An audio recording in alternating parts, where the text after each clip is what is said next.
Welcome to chapter 1, verse 26.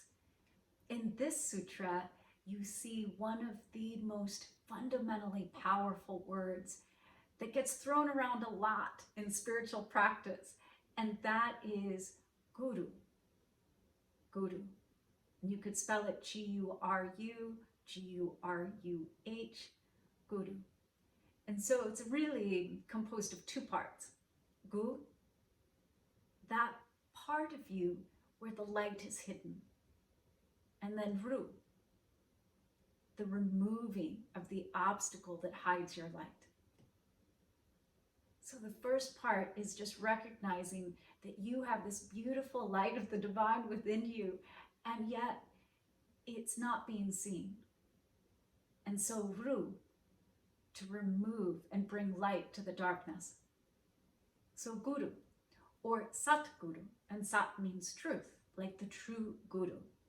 So in this sutra, there is this understanding that in order to tap in to deeper knowledge, wisdom, and love, then we benefit from a teacher. All of us benefit from a teacher. But what kind of teacher? Is it a mentor? Is it a casual teacher? Or is it a spiritual teacher? And a spiritual teacher is Satguru. And all of us have the Satguru within us as well, the true teacher. So your relationship to the Guru, to teachers outside of you, is what this is also investigating and having us understand. Let me put it like this.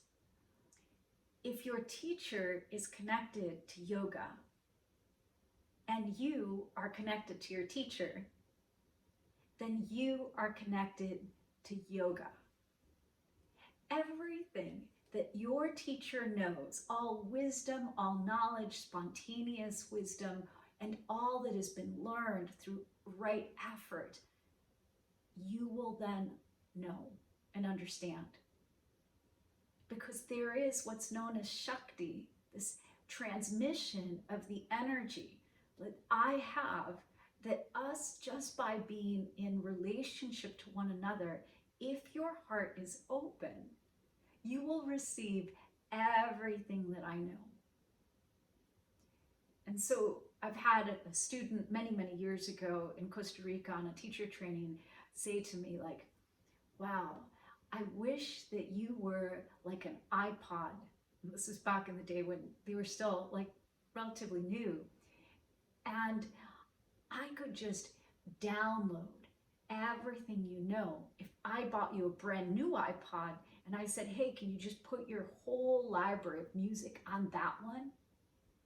And now I'll know everything that you know. I'll have all the same songs that you have. And I said, well, actually, that is happening. That's happening right now because I can feel how deeply you desire knowledge and wisdom. And because of your open heart and my presence, that's also the desire to remove the darkness from any place within you that's blocking your light, then you do know everything that I know. The transmission is there. And it's written in the sutras, this transmission is so strong, you don't have to be in physical presence with the other, with the teacher. You can think about them. They don't even have to be alive in this 3D reality in the earthly plane anymore. You could be devoted and tapped into the wisdom of a teacher that has come and left their body in this lifetime. And so who is your first teacher? Well, some would say that it is the woman that carried you in utero, that was your first teacher. And you were learning through the vibration of that human. And then after you were born, then if there was another caregiver, then that person influenced you, and they too were your teacher. And And if there was others around, then they too would have influenced and become your teachers. But if your original teacher is your mother or biological first, and then those caregivers that came to be known as your family, they learned from someone else. And they learned from other people. And those people learn from other people. So if it's a mother to a grandparent, to a great-grandparent, to a great-great-great-great-grandparent, on and on and on the lineage goes to 10,000 teachers. Or we just keep going back, and there is a guru of all gurus. And that is divine consciousness.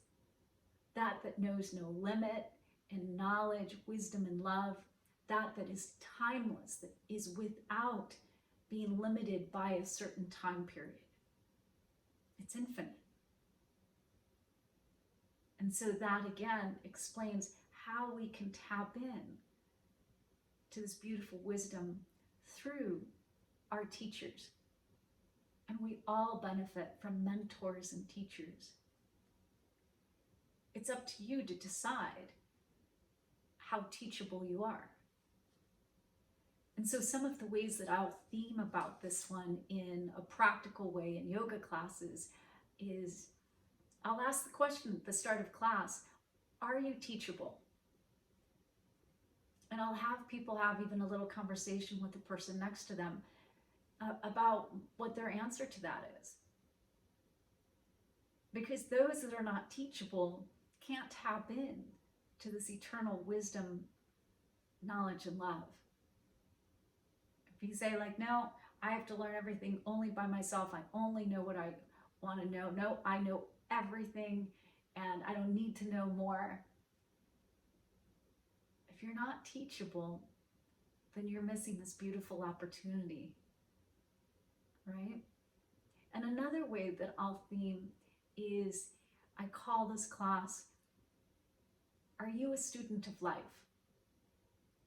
Which implies that you're constantly desiring to learn from life and experiences, taking knowledge and then embodying it so it becomes wisdom. Are you a student of life as you go about your day, your month, your year? Do you look to purposely be a student to those around you? Not everyone, but discerning those sources of knowledge that might be of benefit to you. Or have you learned enough? I have learned so much from the magical beings that have been taxi drivers, Uber drivers.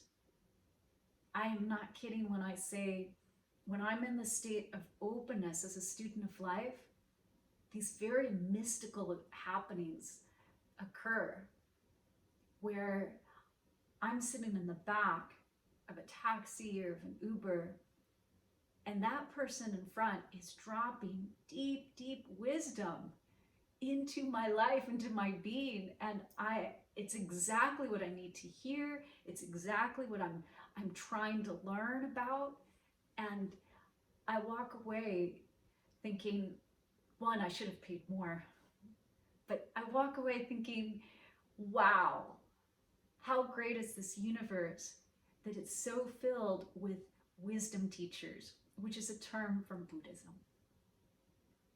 The wisdom teachers appear to look very ordinary, just like you and I. And think about, maybe you are a guru for someone. And then consider all the people as you dive deeper into building your knowledge and awareness and love, how many other people you can help to inspire. And it's not the asana. It's not, I'll impart all this wisdom in warrior one, downward facing dog, and that's the only vehicle.